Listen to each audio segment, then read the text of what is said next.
Carl Jung exposed the shadow side of intuitive introverts. Are you one? Until you make the unconscious conscious, it will direct your life and you will call it fate.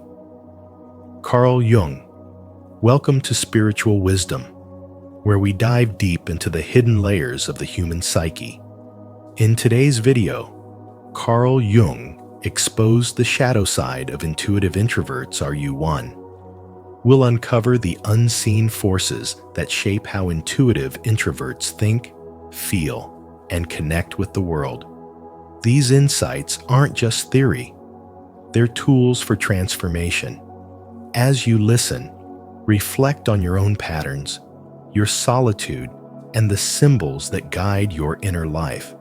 How much of what you call intuition might actually be your shadow speaking?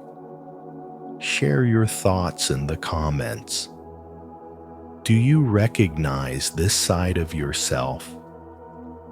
Your awareness could be the very beginning of your personal growth and happiness. 1. The nature of the intuitive introvert. Carl Jung described the introverted intuitive as one of the rarest and most complex psychological types. A soul that perceives the world not through logic, but through symbols, images, and archetypes arising from the depths of the unconscious. Unlike those who rely on facts or external validation, these individuals navigate life through an inner compass, guided by invisible patterns. Their perception is turned inward, attuned to what is forming beneath the surface of reality, sensing potential before it manifests. To them, the material world is only the outer shell of a deeper spiritual reality. Every event, every encounter, carries meaning that transcends its surface appearance, and their awareness continuously translates these hidden dimensions into intuitive understanding. Such people often live as if they stand between two worlds, the visible and the invisible, the personal and the collective. Jung believed that their consciousness is directed toward what is still in the process of becoming, toward energies taking shape in the collective unconscious. This gives them a visionary quality, an ability to detect emerging possibilities long before others can see them. They perceive undercurrents of transformation moving through society, through relationships, and even through the fabric of time itself. Yet, this sensitivity can be both gift and burden. In a world that prizes logic and external achievement, their inner orientation can make them feel misunderstood or isolated, as though they speak a language that few can hear. For the intuitive introvert, intuition is not mere imagination, but a sacred sense, a spiritual instrument capable of perceiving the architecture of destiny. They often receive insight through dreams, symbols, or sudden flashes of awareness that feel like whispers from the divine. This form of knowing bypasses reason and connects directly to what Jung called the collective unconscious, the universal field of archetypes, memories, and spiritual energy that binds humanity together. Living in constant contact with this inner dimension gives them a natural inclination toward spirituality and spiritual awakening. Their inner life becomes a sacred landscape where meaning unfolds like a revelation, and through silence and solitude, they begin to understand the divine order behind apparent chaos. But the same ability that allows them to see what others cannot also requires profound inner stability. Because they sense what is unformed, they must learn to anchor themselves in reality without suppressing their intuitive flow. Many intuitive introverts struggle with self-doubt, questioning whether their perceptions are real or imagined. Yet spiritual wisdom teaches that truth often arrives as a quiet knowing, not as proof. The challenge of this path is to trust one's inner guidance while staying grounded in daily life, to honor the symbolic without losing balance in the tangible. In their journey of spiritual awakening, intuitive introverts discover that their gift is not to escape the world, but to illuminate it. They become translators of the unseen channels through which divine ideas enter human consciousness. When they embrace their inner visions without fear, they help others glimpse the deeper harmony of existence.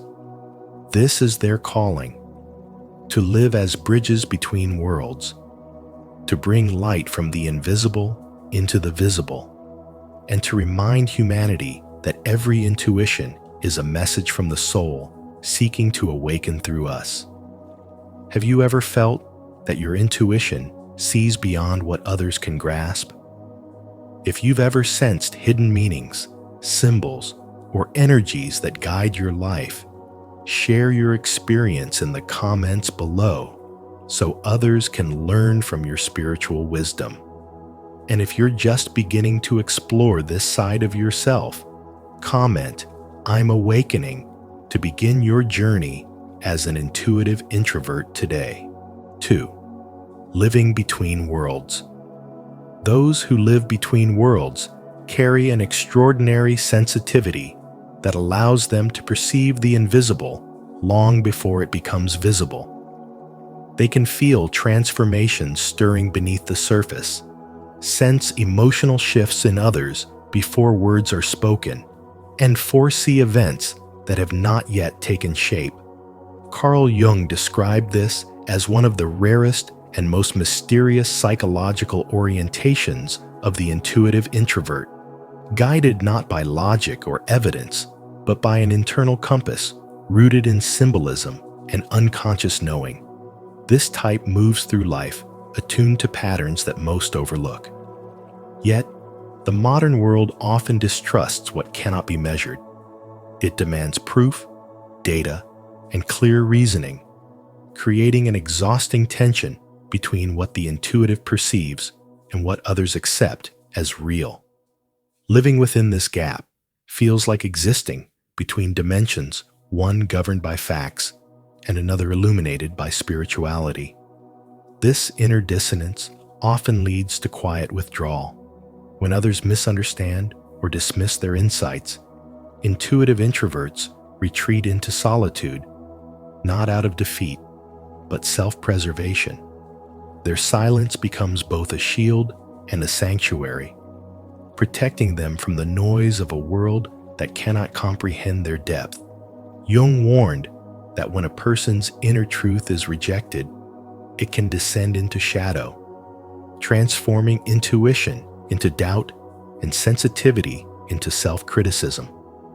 The very gift that once connected them to divine intelligence becomes a source of confusion, as though their own mind betrays them. But beneath that silence, something sacred is happening. Solitude becomes the soil of spiritual development, a place where the intuitive learns to translate the language of the soul into conscious understanding. Through stillness, they begin to realize that intuition is not meant to be proven, it is meant to be trusted. It is not the product of imagination, but the whisper of the unconscious, guiding them toward higher awareness. As Jung said, "Who looks outside, dreams. Who looks inside, awakens." This awakening unfolds when they stop seeking validation from the world and start honoring their inner vision. They begin to see that spirituality is not a distant concept, but a living presence moving through every subtle perception, every dream, and every feeling that cannot be explained by logic. When they embrace their gift without apology, their silence turns into strength, and their solitude becomes communion with something greater than themselves. The intuitive introvert's purpose is not to escape the world, but to act as a bridge between the seen and the unseen, to give form to the formless, meaning to the mysterious. They are called to merge insight with expression, reason with intuition, and action with inner peace. When they learn to live in harmony with both worlds, their presence becomes a quiet revolution. They do not need to prove what they sense. Their very being radiates understanding. In this balance lies the true essence of spirituality, a life guided by unseen wisdom, grounded in purpose, and illuminated by faith in the invisible threads that connect all things. 3. Jung's dark warning. Carl Jung's spiritual wisdom reveals a haunting truth about the intuitive introvert, a personality gifted with deep perception, yet burdened by its own inner world. He warned that when such a person fails to express their visions through art, words, or creation, the same force that could inspire greatness can turn inward and destroy their imagination. Once a sanctuary becomes a labyrinth, Jung believed that every symbol and image born in the unconscious demands expression. For if ignored, it begins to rule the mind from the shadows.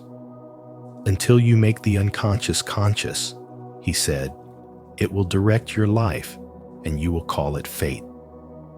For the intuitive introvert, life is not lived through facts or logic, but through invisible patterns and intuitive knowing. They see meanings that others miss, sense movements of energy before events unfold, and live attuned to archetypes that speak in symbols rather than words. But this sacred sensitivity carries danger. When inner images are not brought into form, they gather power, haunting dreams, distorting emotions, and slowly taking possession of the psyche. The intuitive introvert may begin to lose touch with reality, drifting between visions and delusions, unable to tell where imagination ends and truth begins. Jung called this state possession by the unconscious, a spiritual paralysis in which one becomes the servant of one's own unexpressed depths. To prevent this collapse, Jung taught that expression is not optional, it is medicine. The intuitive introvert must translate their inner world into outer form to stay balanced. Whether through painting, writing, music, or simple conversation, creation becomes a sacred act of grounding. Jung often asked his patients to draw their dreams or sculpt their visions because the act of expression gives shape to what would otherwise consume them. Without this bridge between the inner and outer worlds, the intuitive introvert's intuition can devolve into fantasy, and their gift of foresight becomes an unbearable curse. Who looks outside dreams. Who looks inside awakes, Jung wrote. Yet awakening requires integration, not escape. Every image that arises from within carries divine energy seeking manifestation. When it flows, it enlightens. When it stagnates, it poisons. This is the paradox of deep intuition. The very sensitivity that opens one to higher realms can also lead to confusion if left unexpressed. Jung's warning reminds you that your imagination is not an illusion, but a sacred responsibility. You must bring it into life, embody it, and let it speak through your creations. To live with spiritual wisdom means to honor both the seen and the unseen, the dream and the action, the soul and the world. When your inner visions find their voice, the unconscious no longer possesses you. It empowers you. Through expression, you transform the darkness of your mind into art, language, and understanding, turning what could destroy you into what ultimately saves you. Comment below, I embrace my shadow with wisdom, if you're ready to face the truth within and rise into your higher self. 4. The fine line between vision and delusion. The fine line between vision and delusion is one that Carl Jung believed the intuitive introvert walks every day. This type lives deeply within the unseen layers of existence, perceiving psychic truths and symbolic meanings that most people overlook. They are guided not by logic, but by the quiet pull of the unconscious, where archetypes and intuition shape their understanding of the world. What they perceive often feels sacred, like messages whispered from the soul of existence itself. Yet these revelations come with a cost, because what they see cannot be proven, and what they know cannot always be explained. They sense energies before they manifest, truths before they are spoken, but the world often calls them dreamers or eccentrics. When their inner knowledge is dismissed or misunderstood, it pierces them deeply, leaving them to wrestle between self-doubt and defiance. At first, they may try to silence their inner voice, questioning whether their insights are real or merely figments of imagination. They might begin to blend in, to conform, to protect themselves from rejection. But for others, the wound of being unseen pushes them in the opposite direction. They reject the world entirely, retreating into isolation where their visions grow louder and more intoxicating.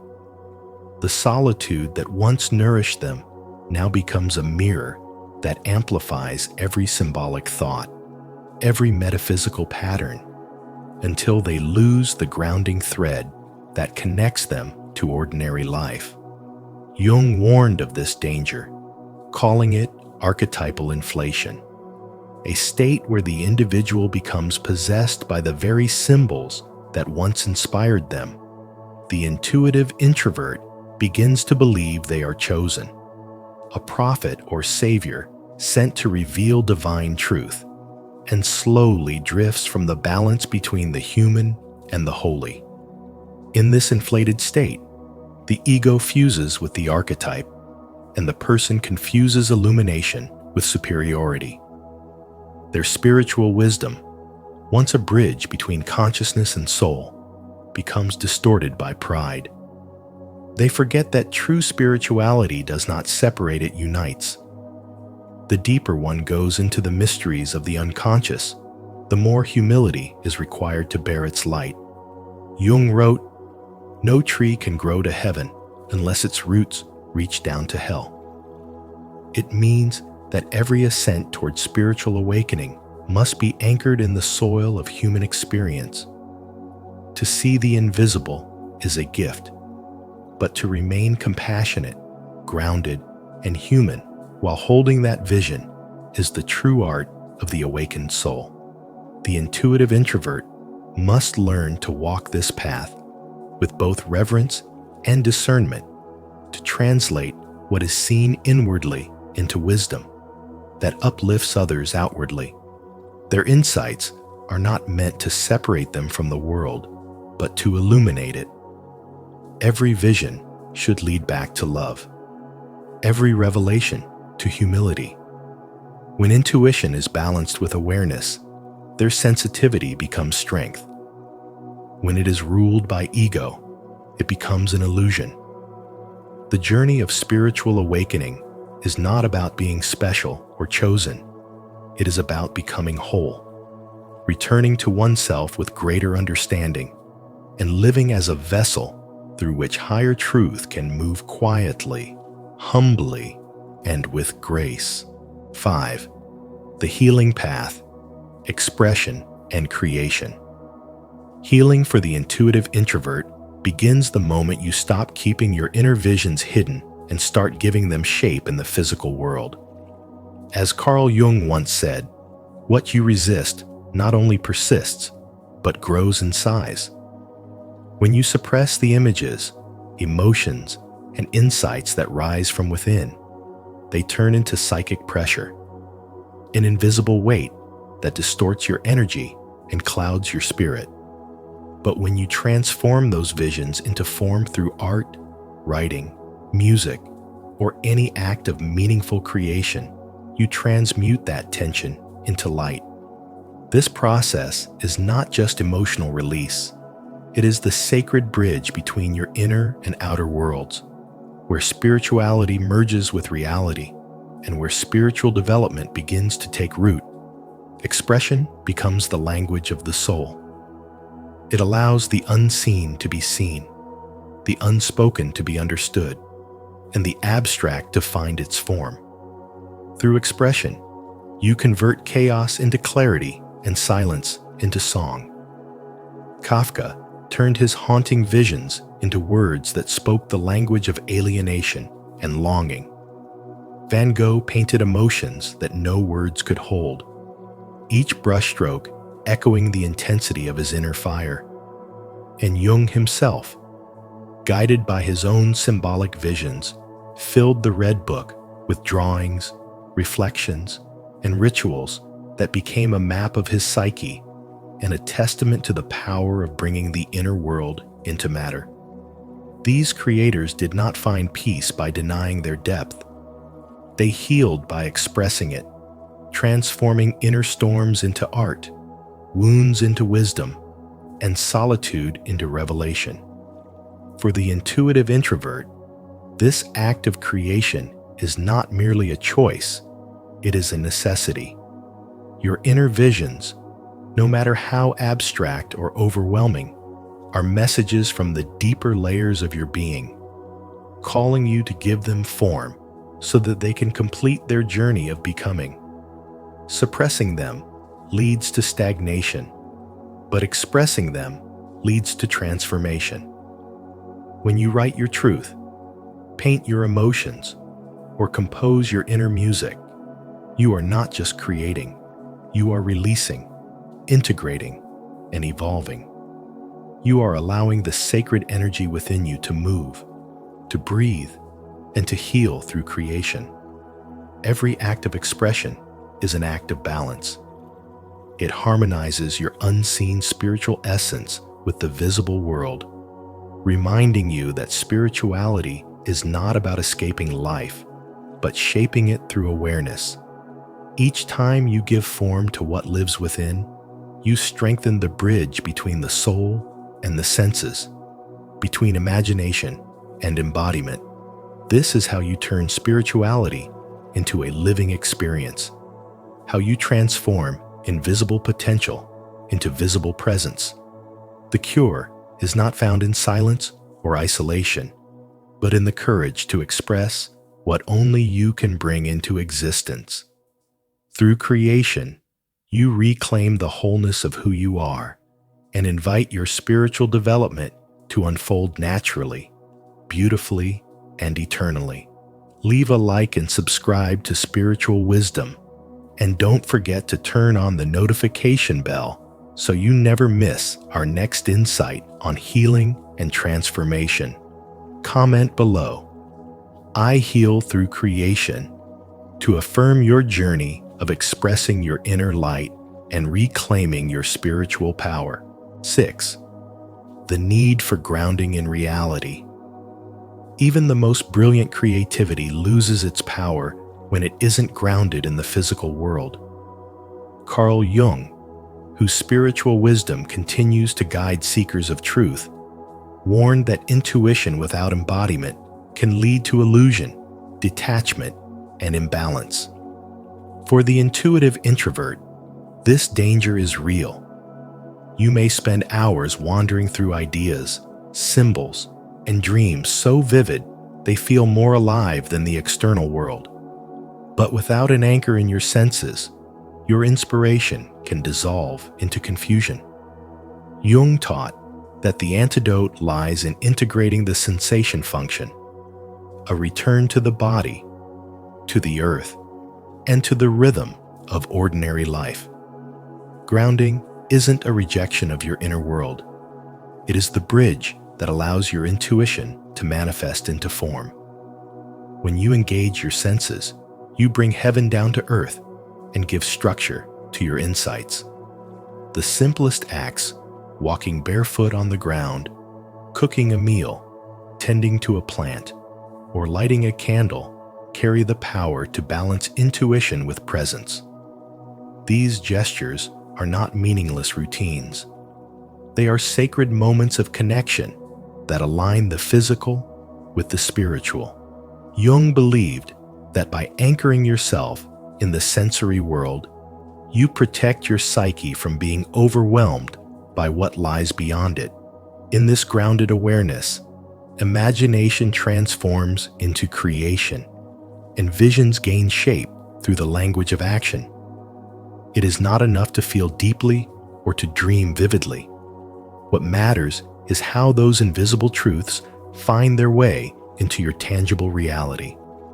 As Jung reminded us, you are what you do, not what you say you'll do.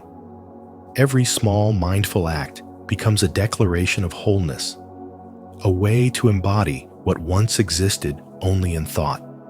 So when your mind drifts too far into the clouds of possibility, return to what is real and immediate. Feel the air fill your lungs. Watch the light move across the floor, or let your hands rest on the pulse of the world around you. These are the grounding rituals that allow intuition to serve life instead of escaping it. True spiritual wisdom isn't about living above reality. It's about merging spirit and matter until every breath becomes an expression of inner balance. The more you root your intuition in daily practice, the more your creativity becomes authentic, practical, and alive. Through presence, sensation, and routine, your spiritual awakening stops being an abstract dream and becomes a living, breathing reality. 7. Living as a visionary in a material world. Modern society glorifies logic, speed, and productivity, reducing life to numbers, metrics, and achievements, while dismissing the unseen world of symbols as impractical. Yet for the intuitive introvert, the language of the unseen is their native tongue. You move through a world that demands proof. While your compass points toward meaning, you are constantly torn between what the world values and what your soul knows to be true. Carl Jung understood this struggle deeply. He saw the intuitive introvert as a rare and complex type, one whose task is not to escape the world, but to bring the invisible realm of spirit into the tangible structure of reality. To live this way is not withdrawal. It is an act of profound courage, a form of spiritual awakening where your inner life becomes your greatest teacher. Remaining true to your inner vision in a material-driven culture requires strength few possess. It is easy to conform, to chase validation, to bury one's own truth beneath the noise of collective approval. But the intuitive introvert feels an inner pull that cannot be silenced, a call to live according to symbols and inner images that reveal what others cannot yet see. Jung described individuation as the sacred process of becoming oneself, of reconciling the inner and outer worlds until they no longer oppose each other. This process demands authenticity even when it isolates you, patience even when the world rushes past, and faith in your unseen wisdom even when others doubt it. Living in this way transforms spirituality from belief into embodiment. It becomes not an abstract idea, but a living current that guides you through every moment of uncertainty. Each day becomes a quiet rebellion against superficiality, choosing depth over distraction, meaning over conformity. You begin to live as a visionary among the blind. You understand that true spirituality is not found in escaping the world, but in illuminating it with consciousness. To live symbolically is to perceive divine significance in ordinary things: a conversation, a sunset, a silence. This is the intuitive introvert's power, to feel beyond appearances and sense what is yet unspoken. Jung once said that man's task is to become conscious of the contents that press upward from the unconscious. In following that calling, you honor not only your own awakening, but also the collective evolution of humankind. Every act of staying centered amid chaos is a victory of spirit over matter. Every moment you choose authenticity instead of adaptation strengthens your inner light. You are not meant to abandon the material world, but to infuse it with soul. Through this, your life itself becomes a bridge between what is seen and what is eternal. And in walking that path, steady, quiet, unwavering, you embody the essence of spiritual wisdom that Jung sought to teach. That the awakened individual is not one who escapes the world, but one who transforms it from within. To affirm your commitment to living with vision and purpose, declare it now. Comment below, "I live with higher vision." To honor your path as a conscious creator in this material world and inspire others to align their lives with spiritual wisdom. When you begin to recognize the shadow within the fears, the suppressed desires, and the hidden motives, you start the real journey of self-understanding. Carl Jung reminded us that what we resist not only persists, but also shapes our destiny. So if you are an intuitive introvert, honor your inner world, explore your depths, and allow your shadow to become your greatest teacher.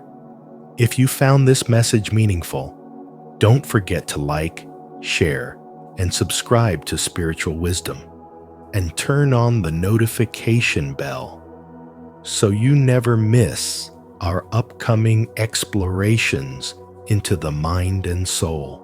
Beyond the collapse, how the empath truly heals. The wound is the place where the light enters you. Rumi. Every empath knows this truth intimately. Pain isn't your punishment, it's your initiation. In this journey, beyond the collapse, how the empath truly heals, we'll explore how the deepest emotional breakdowns become gateways to awakening, and how your sensitivity, once seen as a weakness, can transform into your greatest strength. Carl Jung reminded us that one does not become enlightened by imagining figures of light, but by making the darkness conscious. So ask yourself, are you ready to face the part of you that still hurts, not to fix it, but to understand it? If this message resonates with your soul, share your thoughts in the comments below and tell us, what has your pain taught you about yourself? 1. The collapse of the empath. Empaths reach a moment when their inner light flickers and fades, not from fragility, but from carrying too much of the world's emotional weight. It is a silent surrender, a point where the psyche can no longer bear the burden of constant giving and begins to shut down as a form of divine protection. This state, which Carl Jung called nigredo, the blackening, is the first stage of transformation where the old identity dissolves. In spirituality, this moment of collapse is sacred, for it marks the beginning of true spiritual awakening. The empath, once filled with light for others, must now journey into their own darkness to rediscover the source of that light within. This psychological and spiritual shutdown is not a failure, but a calling inward. It is the soul's way of saying enough the boundaries have been crossed. The heart has given more than it received. In this stage, emotions flatten, the familiar sensitivity turns numb, and the empath feels detached from their surroundings. But beneath this stillness, a profound alchemy is taking place. The collapse burns away illusions of endless compassion and false responsibility. The empath begins to see that saving everyone else is not love, it is self-erasure. Only through this darkness can they begin to rebuild their energy and remember that healing is not about absorbing pain, but about transmuting it into wisdom.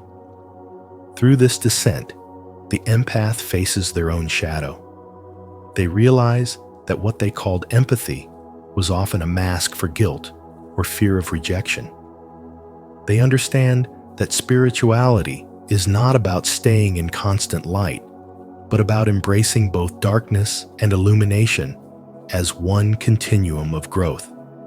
The Negrito asks them to sit with discomfort, to stop identifying with the role of the healer, and to allow the unconscious to surface. This process may feel like emotional death, yet in truth, it is liberation, the end of a cycle of overextension and the rebirth of self-respect. As the empath moves through this blackened stage, they begin to perceive balance as the true essence of awakening. No longer reactive to every vibration, they become discerning. They feel deeply but selectively, love without losing themselves, and understand that compassion must begin at home. In this awakening, boundaries become sacred prayers, and silence becomes medicine. Jung once said, "One does not become enlightened by imagining figures of light, but by making the darkness conscious." The empath lives this truth firsthand, learning that enlightenment is not found by escaping pain, but by integrating it. Eventually, the empath emerges transformed, grounded, aware, and whole. They no longer chase healing, they embody it. Their energy, once scattered across countless souls, now flows through a centered heart. The collapse was never the end. It was the alchemical fire that purified the empath's spirit. This is the paradox of spirituality, that only through breaking can one become whole, and only through darkness can one remember the true meaning of light. 2. Death of the false self. When an empath reaches the point of collapse, it is not a breakdown, but a sacred dismantling of the death of the false self. Everything you once believed you had to be begins to dissolve. The helper, the strong one, the healer. These roles once gave you identity, but now they feel heavy, restrictive, and empty. Carl Jung called them the persona masks that society celebrates, but the soul cannot breathe beneath. Spirituality burns through these illusions like holy fire, consuming every false image you've built to survive. The psyche destroys what no longer aligns with truth, so that the authentic self, the union of both light and shadow, can finally rise. It is not destruction, it is purification, the death of what is temporary, so that what is eternal may live. You begin to feel the quiet unraveling of all that was never truly yours. The relationships that demanded your self-sacrifice start to fade. The ambitions driven by external validation lose their appeal, and even your old ways of showing strength begin to crumble. What once made you feel secure now feels like a cage.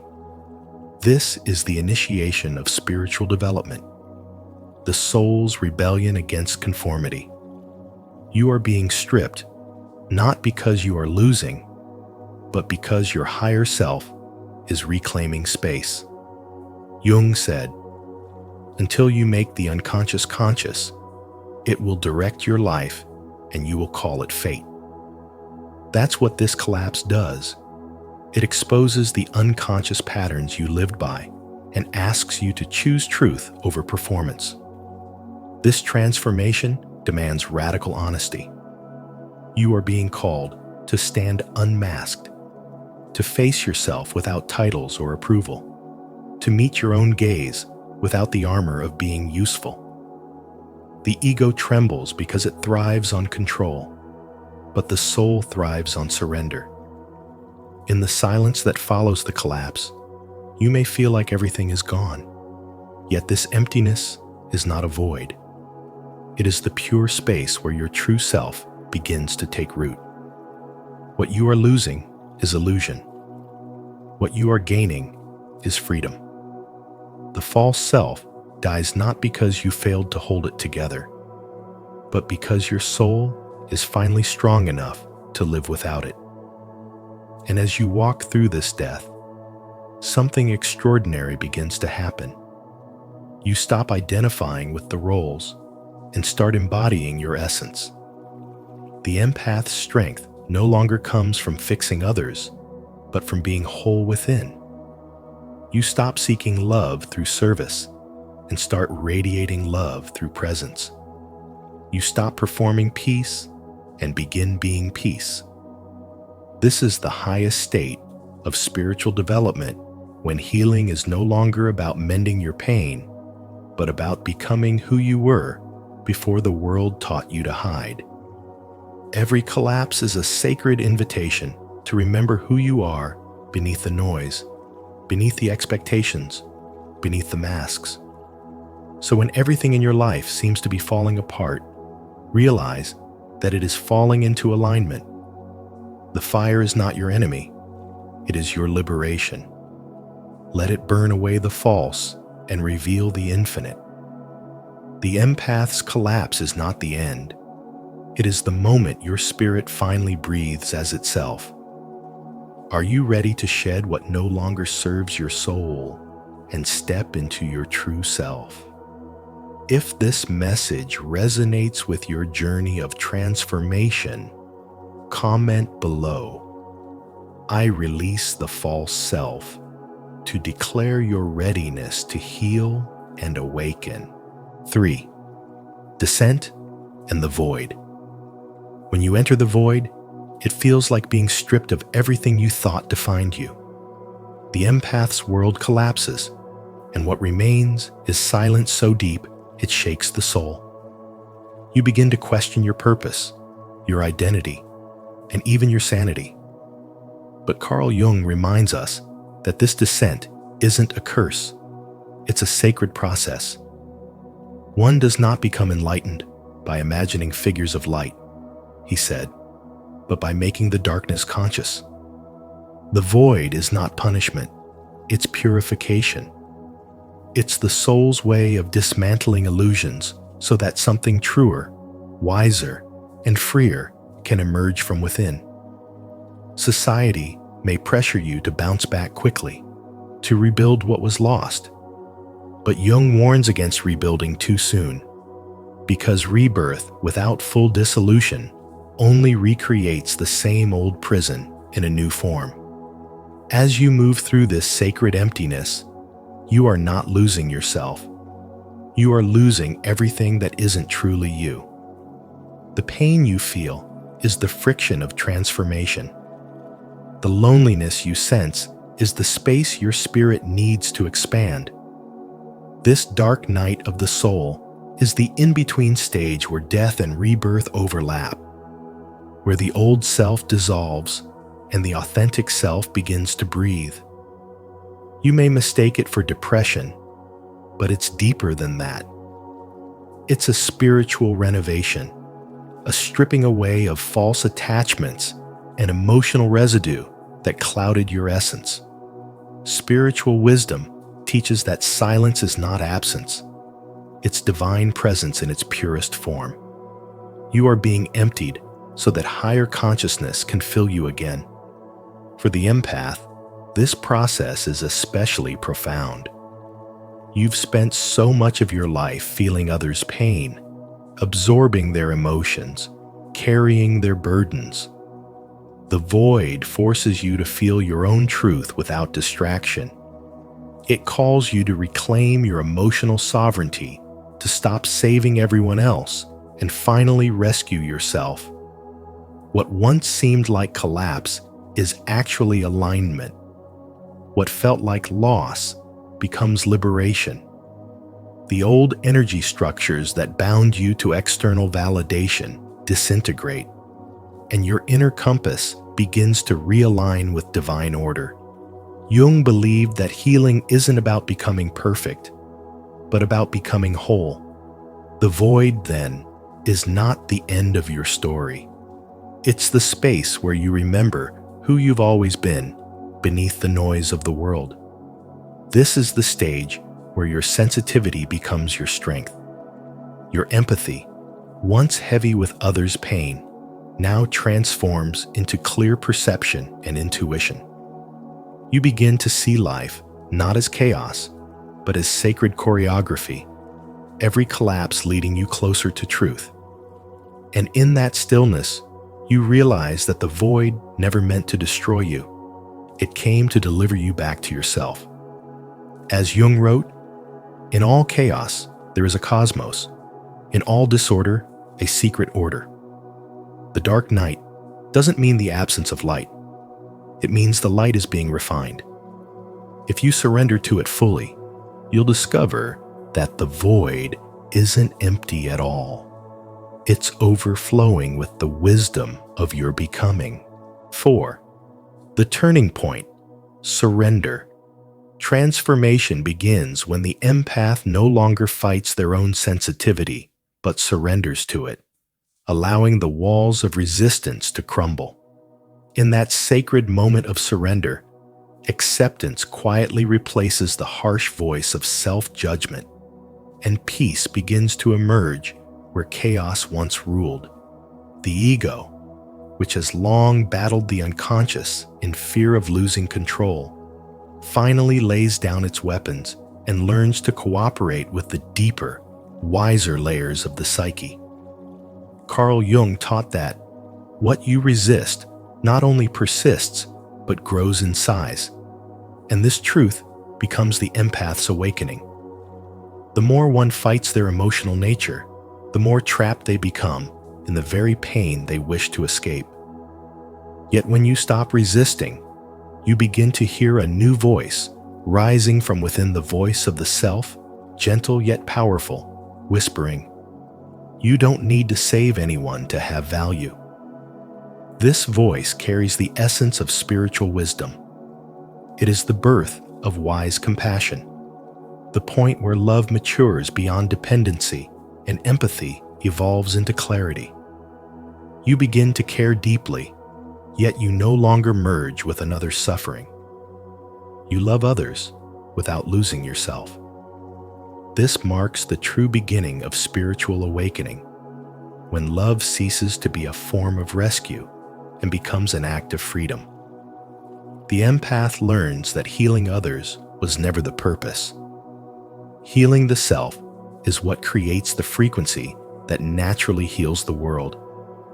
In this state, compassion flows effortlessly because it is no longer tied to guilt, obligation, or fear. You realize that the desire to fix others was often a mirror of your own hidden wounds, an unconscious attempt to save the parts of yourself that once felt unworthy or unseen. Surrender transforms this dynamic completely. Instead of carrying everyone's pain as your own, you learn to observe it with stillness. You discover that by staying centered in your energy, you bring more light to a situation than by trying to control it. The empath's power lies not in emotional labor, but in spiritual presence. This is where the ego and soul begin to work together. The ego provides structure, while the soul provides direction. In this inner cooperation, you step into balance. You no longer react from fear. You respond from wisdom. You no longer absorb emotions unconsciously. You transmute them consciously. As your consciousness deepens, you stop seeing your sensitivity as weakness. You start to see it as sacred technology, an antenna connecting you to divine intelligence. You recognize that your role is not to drown in others' emotions, but to remain calm within the storm, to reflect peace rather than chaos. This is the empath's evolution, from rescuer to healer, from martyr to master of energy. The moment you surrender, is the moment you begin to create from alignment instead of pain. Your energy stabilizes, your boundaries strengthen, and your love becomes more powerful because it is pure. The voice of the self grows louder each day, guiding you toward authenticity and reminding you that your worth has never been measured by your to suffer for others, but by your ability to embody truth. Through surrender, the empath awakens to their highest purpose, to radiate light by being light. This is not about doing more, but about being fully present, allowing the divine flow of life to move through you effortlessly. When you finally let go of control and open to trust, you experience what Jung called the union of opposites, where the conscious and unconscious dance together in harmony. You no longer seek to escape darkness. You integrate it. You no longer chase love. You become it. And in that sacred wholeness, the empath truly heals. Leave your like and subscribe to Spiritual Wisdom. And don't forget to turn on the notification bell so you won't miss the next step of your awakening journey. Comment below, "I surrender to divine guidance," to affirm your readiness for this turning point of healing and transformation. 5. Early integration and rebirth. As integration begins to unfold, something sacred awakens within you. Boundaries that once felt heavy with guilt now arise naturally, no longer as walls, but as gates of discernment protecting your peace. You no longer need to explain why you choose silence over noise or stillness over chaos. Your energy itself speaks a quiet language of self-respect. Solitude, once feared as emptiness, now feels like nourishment, a sacred retreat where you return to your essence. The stillness that once echoed with loneliness now hums with divine companionship. It is here, in this gentle isolation, that spirituality stops being a theory and becomes an experience of presence, an unfolding of spiritual development from within. Your empathy evolves from absorption to witnessing. You no longer drown in the emotions of others, but stand as a clear mirror, reflecting without distortion, loving without losing yourself. You see pain, but you also see potential. You listen deeply, but you no longer confuse compassion with carrying someone else's burden. Dreams that once swirled in confusion begin to reveal order. Symbols that once frightened you now illuminate your inner wisdom. What once felt like chaos now carries divine meaning messages from the unconscious, aligning you with your path. Your inner world, once stormy and unpredictable, begins to move in harmony with something greater, as if your soul finally exhales after years of holding its breath. This stage is what alchemists called the albedo and rubedo, the whitening and reddening, the cleansing and the illumination, the emergence of new light and refined gold. Your energy, once erratic and fleeting like fireworks, becomes steady like the sun, constant, radiant, dependable. You no longer rise and fall with every external tide. Instead, you embody the quiet rhythm of the cosmos. Your nervous system relaxes. Your breath deepens. You no longer seek to control life. You participate in its divine dance. This is the rebirth of your power, the restoration of your inner equilibrium, the moment you realize that collapse was never a failure, but a sacred initiation. Carl Jung once wrote, "There is no coming to consciousness without pain." You now understand this truth, not intellectually, but through experience. Every collapse carved space for your expansion. Every heartbreak became a teacher of boundaries. Every silence taught you how to listen to your soul. You are no longer surviving your empathy. You are mastering it. What once felt like a curse now feels like grace. You sense that your sensitivity is not weakness, but spiritual precision, the ability to feel life deeply without being destroyed by it. As you continue walking this path of integration, you discover that healing is not linear, but cyclical. An ebb and flow of light and shadow, contraction and expansion. You learn to honor both the stillness and the movement, the solitude and the connection. You stop identifying with pain and start identifying with awareness. You no longer chase peace. You cultivate it in your breath, your choices, your presence. Spirituality is no longer about escaping suffering, but transforming it into wisdom. And so, through this process, the empath is reborn, no longer collapsing under the weight of others, but standing firm in divine neutrality. The lesson here is timeless. Healing is not about becoming invincible, but about becoming whole. When you integrate your heart with your boundaries, your empathy with your discernment, your emotion with your awareness, you enter the golden stage of the soul. This is the rubido, the sacred gold forged through fire, where you shine not to be seen, but because you have become one with the light itself. 6. The work of shadow integration. Empaths carry the beautiful yet heavy burden of feeling deeply, but true healing begins when they dare to face what lies hidden within the shadow self. Carl Jung, the father of analytical psychology, once said, "I'd rather be whole than good." For an empath, this means learning that goodness without wholeness is a fragile illusion. When you constantly suppress your anger, deny your exhaustion, or silence your desire to be cared for, those emotions don't vanish.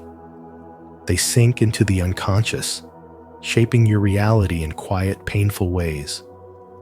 You begin to confuse self-sacrifice with love, overgiving with compassion, and peacekeeping with purpose. Yet the path of real spiritual wisdom invites you to reclaim those lost fragments, to see that your shadow is not your enemy, but your guide toward integration. To be whole is to allow every part of yourself to breathe the gentle and the fierce, the giver and the receiver, the calm and the storm.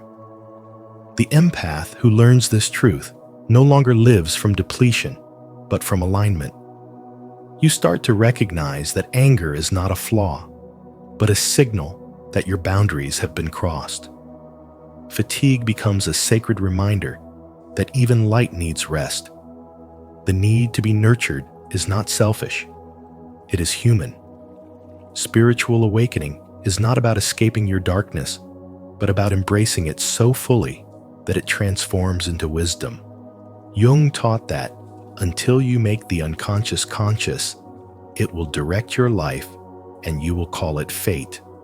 This is the essence of shadow integration, transforming unconscious pain into conscious power, turning emotional chaos into grounded compassion. When you integrate the parts you once rejected, you stop projecting them onto others.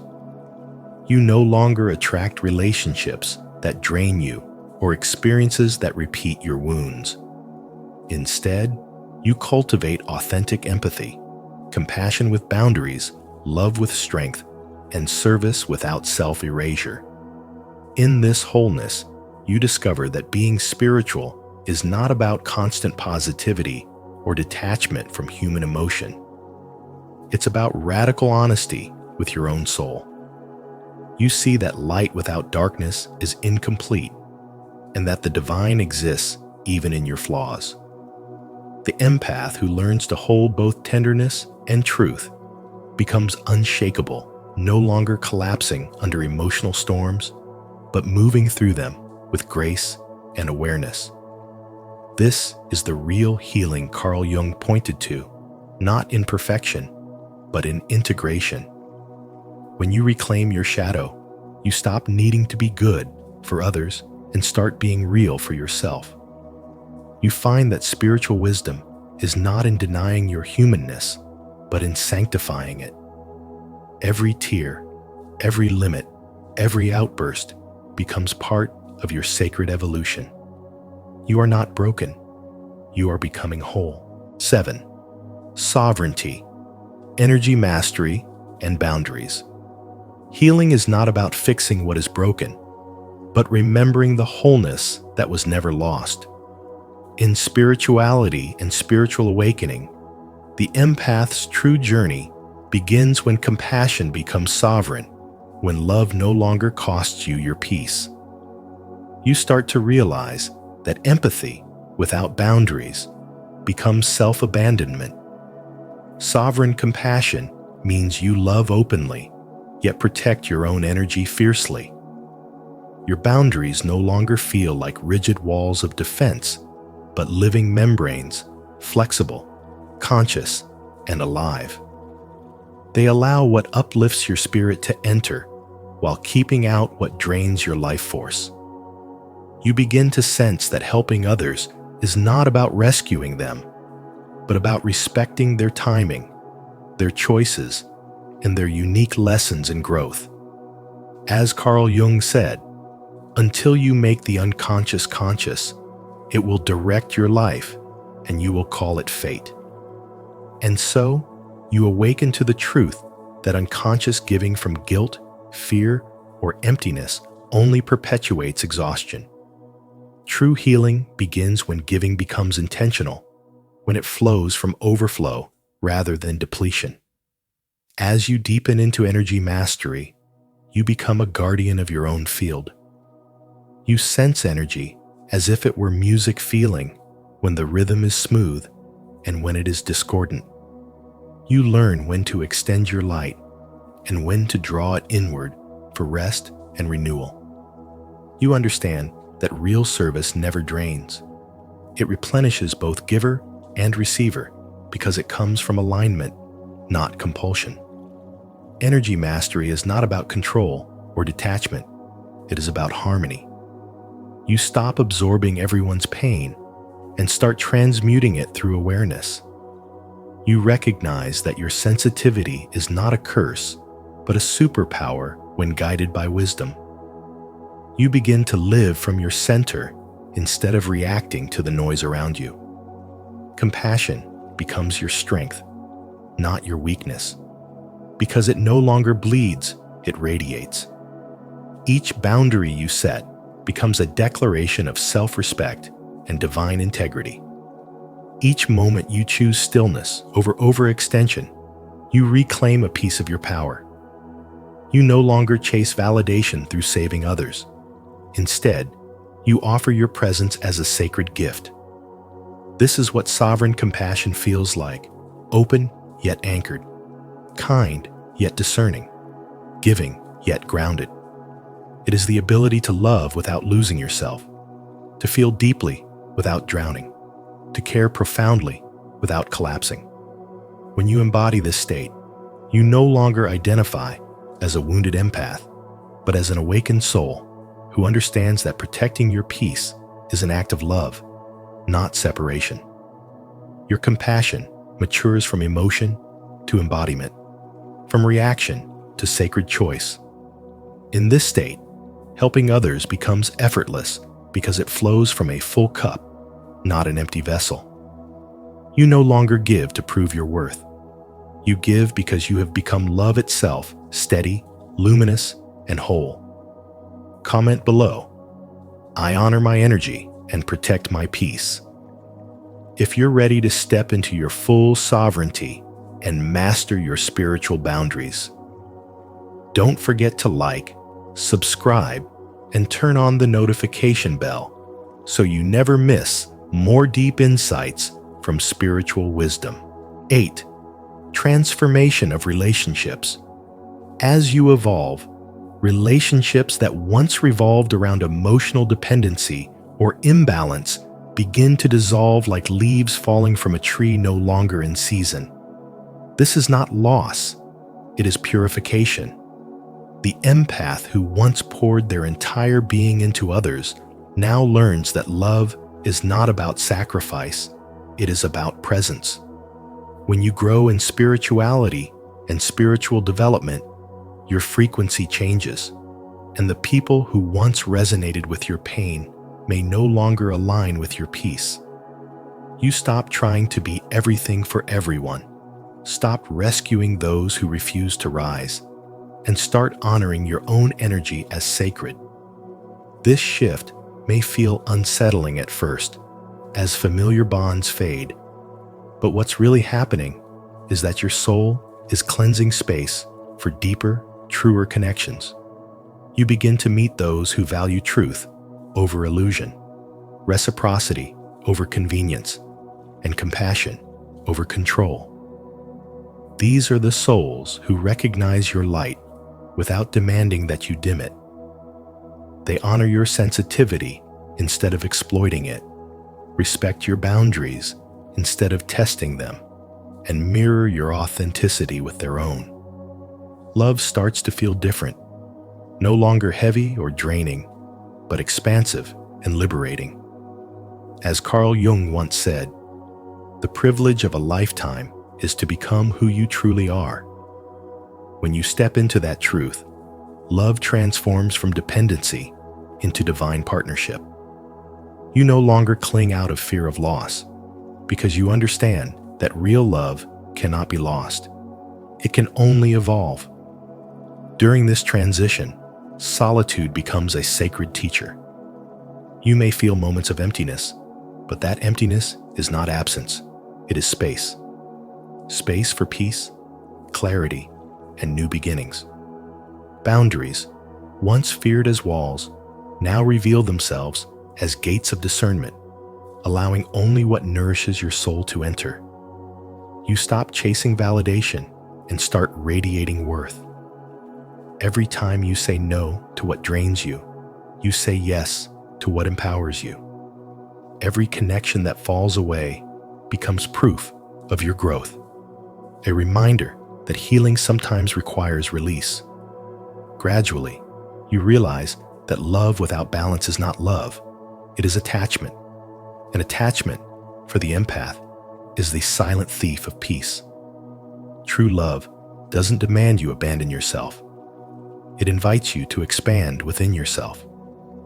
You learn to love from fullness rather than lack, from strength rather than sacrifice. The people who remain in your life after this transformation are those who see you, not as a savior, but as an equal souls walking side by side, not one carrying the other. The essence of this spiritual development is learning that boundaries do not kill love, they purify it. They strip away pretense and reveal the truth. You stop seeking people who complete you and start cherishing those who complement you. Every healthy relationship you build thereafter becomes a reflection of your own wholeness, a mirror showing that your heart no longer bleeds to be seen, but shines to be shared. And in that sacred realization, the empath who once loved to heal others finally heals by loving themselves. 9. The healed empath, conscious compassion. A healed empath is not someone who denies their sensitivity, but one who transforms it into conscious compassion. You no longer serve from a place of exhaustion or the need to fix others. Instead, you serve from wholeness. You have learned, through spiritual wisdom, that real compassion is not born from self-sacrifice, but from awareness. Carl Jung once said, "Until you make the unconscious conscious, it will direct your life and you will call it fate." And for the empath, this is the key to healing, to stop letting unconscious guilt and pain dictate your giving. When you awaken, your love becomes clean, no longer tied to saving others, but to honoring the divine within yourself. You understand that your sensitivity is not a burden, but a gift. and when used consciously, it becomes your greatest strength. Your very presence begins to heal others because it radiates calm, peace, and authenticity. You no longer need to speak about transformation. You embody it. People feel your steadiness as medicine in motion. As you evolve, you begin to realize that energy exchange is sacred. You no longer give away your peace to comfort others' chaos. Instead, you guide them by remaining centered in your truth. Through the teachings of Carl Jung and the essence of spiritual wisdom, you learn that compassion must include the self. When you hold yourself with kindness, you stop attracting relationships that depend on your suffering. You no longer confuse empathy with martyrdom. You no longer feel responsible for everyone's emotions. You've learned that protecting your light is not selfish, it is spiritual maturity. Jung believed that the privilege of a lifetime is to become who you truly are. And for the empath, this means shedding the false identities of savior, healer, or victim and stepping fully into authenticity. You stop chasing people who drain you because you have remembered your worth. Now, your energy sustains rather than burns out. You operate from alignment, not anxiety. Your boundaries are firm yet compassionate, and your empathy flows freely without cost. Every act of service comes from overflow, not depletion. Every word you speak carries depth because it emerges from silence, not noise. You no longer perform goodness. You are goodness in its purest form, humble, radiant, alive. The healed empath lives with open eyes and a soft heart, but no longer bleeds for those unwilling to heal themselves. Your compassion becomes an act of truth, not pity. You help when guided, not when guilted. This is how an empath truly heals, by turning inward, embracing their shadow, and integrating their sensitivity with strength. The light that once flickered from overgiving now shines steadily from awareness. You embody the essence of conscious compassion, no longer drained by the world, but elevated by it. You have become a living example of what Carl Jung called individuation, the process of becoming whole. Through spiritual wisdom, you no longer seek to escape your empathy, but to master it, allowing it to guide you, sustain you, and flow through you as a divine expression of who you were always meant to be. To affirm your growth as a healed empath, walking in conscious compassion, declare your alignment with this truth. Comment below, "I lead with compassion," to honor your healing journey and inspire others to awaken the same light within. 10. Beyond the collapse, true healing. The collapse you once feared was never destruction. It was divine alchemy in motion.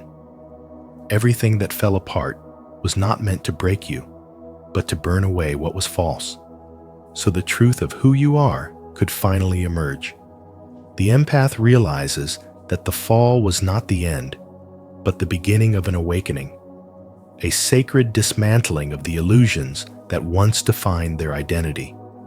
What shattered was not your soul, but the mask you wore to survive. In that moment of ruin, you met your own depth, and for the first time, you saw that pain was never your enemy, but your greatest teacher. As Carl Jung wrote, "There is no coming to consciousness without pain." The empath begins to understand that spirituality is not about chasing light, but learning to hold the darkness without fear. The old self dies so the authentic one may live, the one that no longer seeks external approval, no longer bends to the noise of the world, but stands grounded in its own truth. Healing becomes the art of remembering. You are not fixing what is broken. You are rediscovering what was always whole beneath the chaos. This is the birth of the individuated being Jung spoke of: whole, sovereign, and free. You begin to see that your sensitivity was never a weakness, but a form of higher intelligence, a bridge between the human and the divine. The collapse, once seen as tragedy, now reveals itself as grace, the fire that purifies, the silence that teaches, the darkness that births the light. The empath rises from their ashes, not as the same person, but as someone who now understands that the soul's evolution requires both beauty and despair. You no longer run from shadow. You embrace it as part of your spiritual awakening. This is where the wisdom of Nietzsche's amor fati becomes alive within you, the ability to love everything that happens, light and dark alike, for both are sacred. You start to love your past, your pain, your losses, because each was a necessary ingredient in your becoming. To love your fate is to stop wishing life were different and to begin seeing every event as perfectly designed for your soul's unfolding. The empath no longer lives in resistance, but in reverence. Every heartbreak becomes a scripture, every silence a form of prayer, every scar a map home to the self. You learn that spirituality is not found in escaping reality, but in embracing it fully, feeling everything without being consumed, loving deeply without losing yourself, and walking through darkness without forgetting the light that lives within you. Through this journey, you become the embodiment of balance, the living union of opposites. You hold space for chaos and peace, pain and purpose, without collapsing into either. The collapse was never your destruction. It was your transformation, the sacred initiation that brought you back to your essence. What once felt like death becomes the proof of rebirth. The empath, once fragile, now walks as a healer, not because they escaped suffering, but because they learned to transform it into spiritual wisdom. And in that realization, you finally understand that healing is not about erasing what happened.